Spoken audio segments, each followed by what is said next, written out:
Profesora Socorro Ramírez, ¿cómo siente que fue la participación de los sectores sociales y la articulación de los mismos con los gobiernos de la región para avanzar en los temas discutidos en la cumbre? Lo primero es que desde muy diversos sectores sociales se tomaron los 5 temas de la cumbre en un debate a fondo, que probablemente no coincidía con las entradas que tenían los gobiernos sobre esos temas, pero permitió la apropiación de muchos sectores de temas cruciales, por ejemplo, el de infraestructura.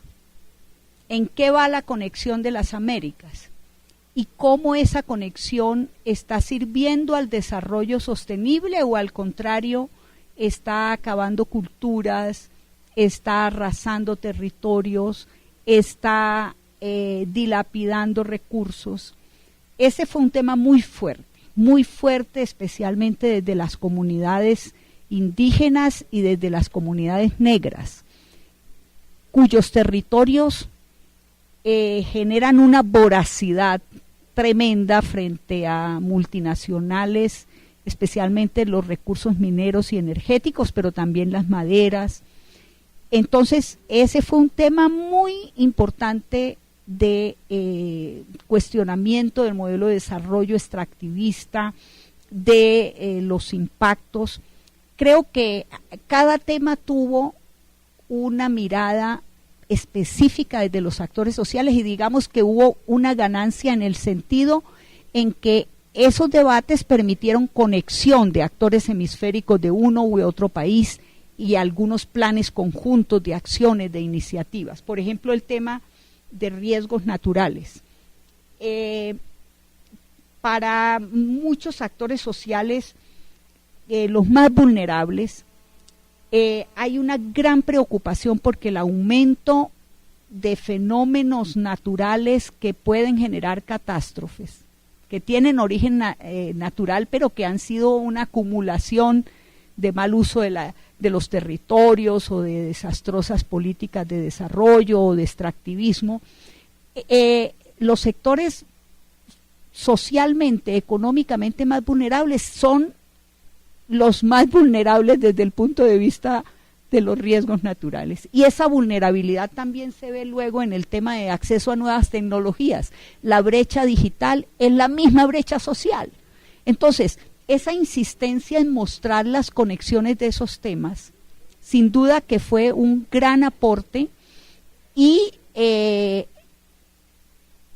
se logró, por un lado, la apropiación de esos temas por parte de muy diversos sectores, la construcción de propuestas de acción entre ellos independientes de los gobiernos, pero también de propuestas a los gobiernos. Algunas tienen ecos lejanos en los documentos, pero más que lograr impactar esos documentos, interesaba la apropiación de los temas y las conexiones entre los sectores.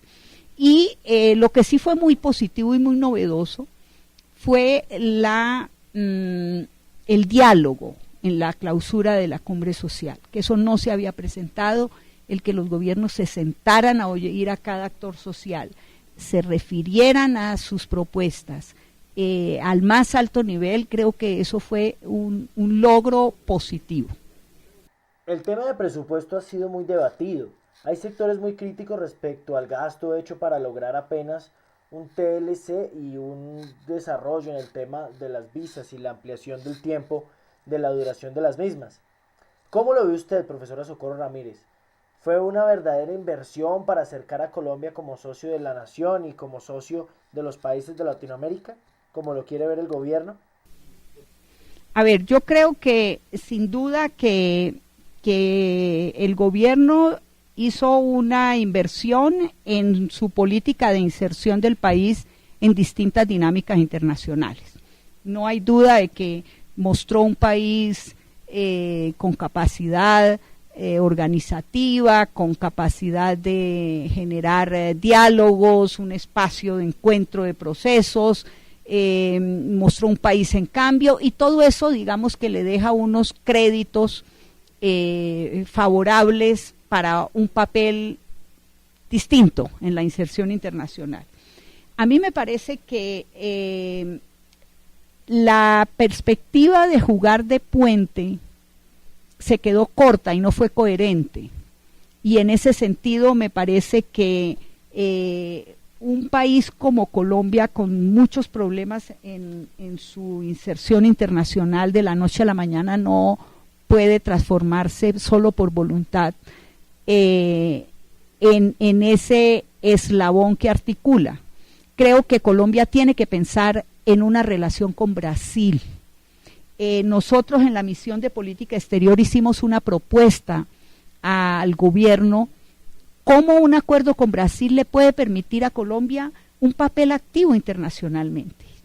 Los liderazgos no los define uno, los construye tomando iniciativas, teniendo capacidad de concretar procesos, teniendo credibilidad, teniendo coherencia. Eso todavía es una tarea a construir. Entonces me parece que la inversión hecha es parcialmente exitosa y parcialmente fracasada, porque deja sin lugar a dudas una mejor imagen y muestra algo del cambio, pero todavía las realidades completas de Colombia no ayudan a esa mejor inserción. Nosotros en el observatorio estamos trabajando el tema de fronteras. Usted el año anterior en Ecuador hizo una exposición respecto al tema y hablaba de la afectación que hacen los flujos globales sobre las fronteras. ¿En qué sentido específicamente estos flujos globales afectan una frontera donde el desarrollo no se ha visto? Bueno, mi hipótesis en esa conferencia, que ya me acordé cuál fue, con los alcaldes de Ecuador, de frontera, mi hipótesis en esa conferencia es la siguiente: las fronteras, a diferencia de los límites que los fijan los gobiernos en tratados, las zonas fronterizas se construyen y se deconstruyen de acuerdo a sus interacciones y están en permanente cambio. Pero hoy, más que cambiar por la dinámica interna de esas zonas o por las políticas de los gobiernos, están cambiando porque hay flujos transnacionales, globales, que las están haciendo cambiar, y no para bien. Los flujos ligados a la criminalidad organizada están generando más dinámicas en las fronteras que las que genera la propia gente local con sus iniciativas o las que generan los gobiernos. Por eso es tan importante el acuerdo entre los gobiernos, pero también la capacidad de acción concertada de las sociedades locales. Esa es mi... Y para terminar, doctora Ramírez, las dinámicas fronterizas, ¿cómo se pueden establecer en una política de fronteras?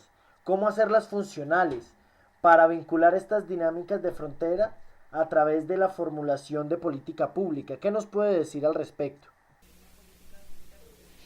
Bueno, hay que fortalecer los nexos positivos de muy diverso orden, que fue lo que ocurrió mientras los presidentes de Ecuador y de Colombia, por ejemplo, o de Venezuela y de Colombia, estaban enfrentados. Hubo una dinámica muy grande de las sociedades locales de ambos lados, de las sociedades organizadas, de actores sociales de ambos lados, intentando generar alternativas.